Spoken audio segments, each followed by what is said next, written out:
चलो आज हम लोग देखेंगे क्लास 12 के जो 12 में हिंदी में आने वाले इंपॉर्टेंट क्वेश्चन है बहुविकल्पी वाला। ये इसका दूसरा पार्ट है, पहला पार्ट पोस्ट कर दिया हूँ, जाकर आप लोग देख सकते हैं, चैनल में है। ये दूसरा पार्ट है, देख लीजिएगा। अगर वो और ये दोनों देख लेते हैं तो आप लोग का कुछ है तो 20 बहुविकल्पी में से 14 से 15 बहुविकल्पी पक्का फंस जाएगा। मैं 100% मैं नहीं बोलता हूँ क्योंकि पेपर मैं नहीं बना रहा। सब चैनल वालों की तरह ये नहीं बोलना है कि भाई 20 का 20 छप जाएगा। ठीक है, इतना जान रहा हूँ कि 14 से 15 क्वेश्चन आराम से छप जाएगा। ठीक है, वो और ये दोनों वीडियो देख लेंगे। तो चलिए शुरू करते हैं। ठीक है, देखिए मैं ट्रिक के माध्यम जो ट्रिक के माध्यम से रहेगा ट्रिक के माध्यम से समझाने की कोशिश करूंगा। जो ट्रिक के माध्यम से नहीं रहेगा उसको वैसे ही बता दूंगा। पिछले वाले में बहुत से क्वेश्चन ट्रिक के माध्यम से याद कराया हूँ जो आप लोग को याद हो जाएगा। ठीक है, जाके देख लीजिएगा चैनल। चलिए देखते हैं। कह रहा नीर का निर्माण फिर हरिवंश राय बच्चन। नीर का निर्माण फिर हरिवंश राय बच्चन। नीर का निर्माण फिर हरिवंश राय बच्चन। अच्छा, घुमक्कड़ शास्त्र राहुल संस्कृत्यायन। घुमक्कड़ शास्त्र राहुल संस्कृत्यायन, इसको याद रखना जहां तक घुमक्कड़ का हो। ठीक है ना, घूमने की बात हो, यात्रा की बात, उसमें ज्यादातर आपको राहुल संस्कृत्यायन नहीं लौकेंगे। ठीक ना, जहां भी अगर यात्रा की बात होगी या घुमक्कड़ की बात होगी वहां पर ज्यादातर आप लोग क्या, अगर घुमक्कड़ की बात हो रहा है और यात्रा की बात हो रहा है तो उसके रचनाकार कौन है, राहुल संस्कृत्यायन। ये ज्यादातर ना जो घूमते उमते थे लोग, यात्रा तो जहाँ जाए करते उस सब चीज के बारे में, कभी जम्मू कश्मीर गए तो उसके बारे में लिख देंगे, कहीं वहां गए तो यात्रा वृतांत लिख देंगे। मतलब जितना भी यात्रा वाली चीजें है ना ज्यादातर केस में इन्हीं का है, किसी दूसरे का नहीं है। ठीक है, इक्का दुक्का होगा जो किसी दूसरे को होगा, लेकिन ज्यादातर राहुल संस्कृत्यायन का है। ठीक है, चलिए कोई सा भी अगर आ रहा है यात्रा से संबंध, अगर उसमें यात्रा लिख दिया तो आप लोग आंख बंद करके राहुल संस्कृत्यायन मार दीजिएगा। ठीक है, परीक्षा गुरु श्रीनिवास दास, ये मोस्ट इंपॉर्टेंट है। क्यों? क्योंकि ये हिंदी की प्रथम उपन्यास है। हिंदी का प्रथम उपन्यास है। क्या है? परीक्षा गुरु। ठीक है, तार सप्तक। अभी दिक्कत यह है ना कि तार सप्तक जो है बहुत मस्त चीज है भाई, पहली बात बहुत मस्त चीज है। अब इसको याद करना पड़ता है, कहीं पूछ देगा किसकी रचना है तो अज्ञे जी का। अज्ञे जी का नाम आप लोग पूरा हमको बताएंगे कमेंट बॉक्स में।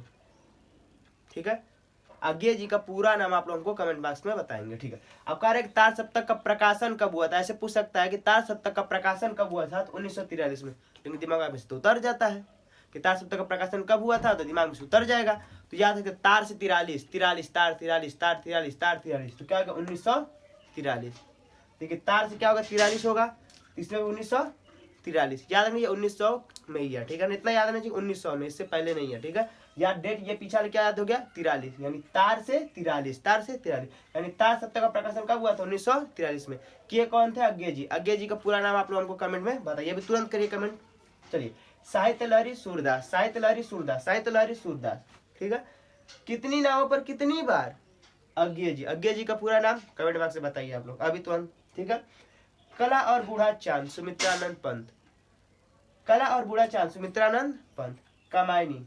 कामायनी किसकी रचना है बताइए आप लोग। ठीक है, इसमें कितने सर्ग होते हैं, ऐसे पूछेगा ना। कामायनी महाकाव्य में कितने सर्ग होते हैं तो 15 सर्ग होते हैं। कामायनी महाकाव्य में कितने सर्ग होते हैं? 5 सर्ग होते हैं। ये पूछने के चांस थोड़े ज्यादा है। ठीक है, कामायनी वाला पूछने के चांस थोड़ा ज्यादा है। तो कामायनी महाकाव्य में कितने सर्ग होते हैं तो 15 सर्ग होते हैं। कोई दिक्कत है जी? बोलो नहीं ना, चलो ठीक है। आंसू जयशंकर प्रसाद। अब ये भूल जाओगे, अगर मान लो शंकर भगवान की आंख से आंसू आ गया तो भाई पृथ्वी पूरा प्रलय आ जाएगा। यानी किसकी आंसू की सबसे ज्यादा कीमत है? किसके आंख में हम लोग को आंसू नहीं आने देना है? शंकर भगवान की। पता है ना, जब शंकर भगवान तीसरी आंखें खुलती है पूरा एकदम प्रलय आएगा। सुने कि नहीं सुने? मान लो अगर उनकी आंखों में आंसू आ गया पूरा क्या हो जाएगा, दुनिया में प्रलय आ जाएगा। किसके? शंकर भगवान के। यानी ये आंसू किसकी रचना है? जयशंकर प्रसाद जी की। याद रहेगा, अगर आंसू की जहां बात हुआ तो अगर शंकर भगवान के आंख में आंसू आया, क्रोधित हुए वो, तो भाई समझ लो पृथ्वी का एकदम नासे नासे।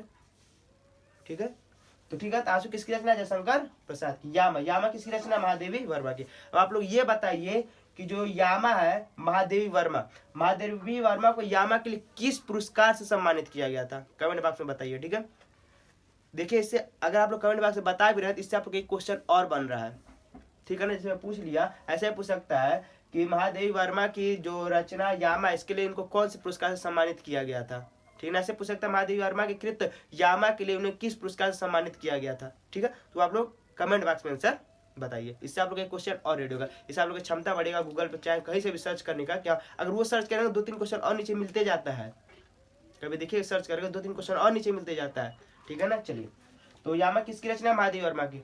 इसके लिए उनको कौन से पुरस्कार सम्मानित किया गया था तो आप लोग बताएंगे कमेंट बॉक्स में। ठीक है, चिदम्बरा किसका है? सुमित्रानंद पंत का। इसके लिए भी बताइए चिदम्बरा के सुमित्रानंद पंत को कौन सा पुरस्कार दिया गया था, ये भी आप लोग सर्च करिए। ठीक है, चिदम्बरा के लिए सुमित्रानंद पंत को कौन सा पुरस्कार दिया गया था, कमेंट बॉक्स में बताइए। ठीक है, चिदम्बरा किसकी रचना है, सुमित्रानंद पंत। तीसरा सप्तक का प्रकाशन कब हुआ था, 1959, ये भी याद रखिएगा। तार सप्तक 43, तार सप्तक 43 अज्ञेय जी।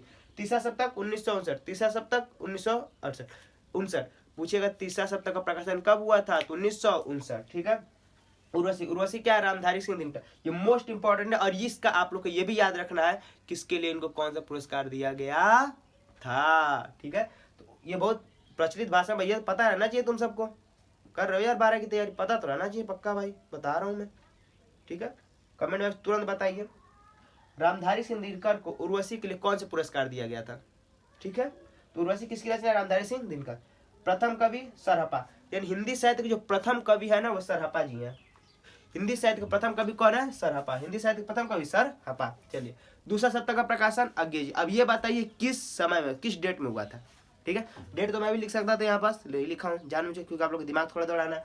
तो दूसरा सप्तक का प्रकाशन कब हुआ था, आप लोग बताइएगा, किसने किया था, अज्ञेय जी। ठीक है, दूसरे सप्तक के रचनाकार कह सकते हैं एक तरह से, संपादन किसने किया था, अज्ञेय जी ने। ठीक है, कमायनी किसकी रचना, जयशंकर प्रसाद। देखिए यहाँ पर पूछे था आप लोग से। ठीक है, कमायनी किसकी रचना, जयशंकर प्रसाद की। राष्ट्र के स्वरूप वासुदेव शरण अग्रवाल, राष्ट्र के स्वरूप वासुदेव शरण अग्रवाल, राष्ट्र के स्वरूप वासुदेव शरण अग्रवाल, अग्रवाल राष्ट्र के स्वरूप वासुदेव शरण अग्रवाल। ठीक है, लहर जयशंकर प्रसाद, लहर जयशंकर प्रसाद, लहर जयशंकर प्रसाद। ठीक है, कमायनी क्या है हम लोग की, कमायनी हम लोग किस प्रकार की रचना है, तो महाकाव्य है।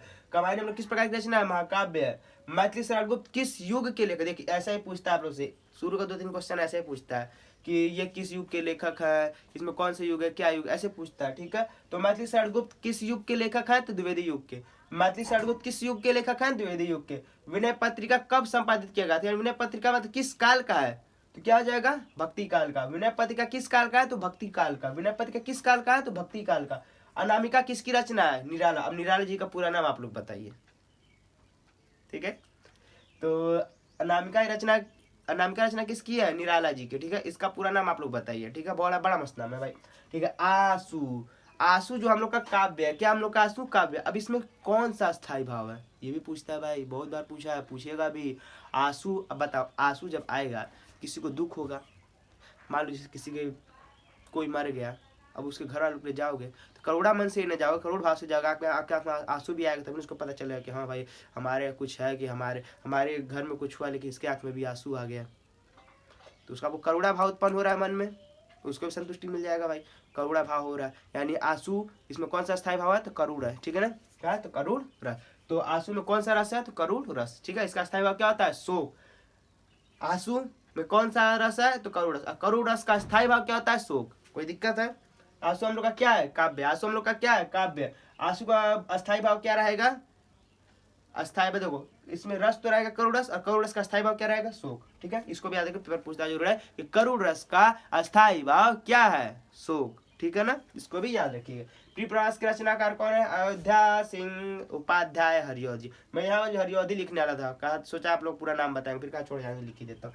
प्रिय प्रवास के लेखक कौन है, तो हरियोध जी हैं। ठीक है, ठीक है। हुंकार के लेखक कौन है, रामधारी सिंह दिनकर। हुंकार के लेखक रामधारी सिंह दिनकर, हुंकार के लेखक रामधारी सिंह दिनकर।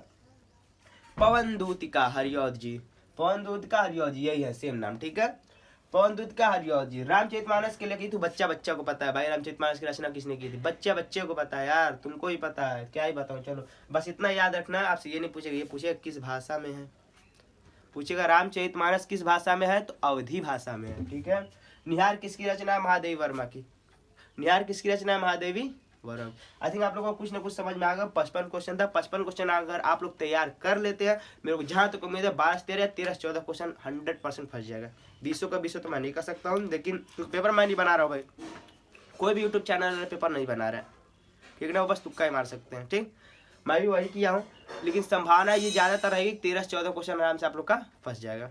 ठीक है, कोई दिक्कत नहीं है। ठीक है, तो ये जो इसका पहला पार्ट वो भी देख लीजिएगा, और ये भी आप लोग देख लीजिएगा। टोटल मिलाकर 55 क्वेश्चन है, आप लोग का इसमें आराम से 12 से 13 क्वेश्चन हो जाएगा, कोई दिक्कत है नहीं ना। और जैसे कि और कुछ भी चाहिए तो कमेंट बॉक्स बता सकते हैं किस चीज़ के बारे में बताना है। ठीक है, और चैनल को सब्सक्राइब कर लीजिएगा, अभी जो भी इसके बाद भी जो एग्जाम पढ़ेंगे उसके संबंधित मैं क्वेश्चन बनाते रहूँगा, उसके आंसर सोल्यूशन और ट्रिक के माध्यम से। फिजिक्स से अगर मैं पूछूँ मत क्या ट्रिक बताऊँगा आप लोग को, खतरनाक मजा आ जाएगा। ठीक है, तो आप लोग चैनल को सब्सक्राइब कर लीजिएगा। ठीक है, bye bye, tata, see you tomorrow.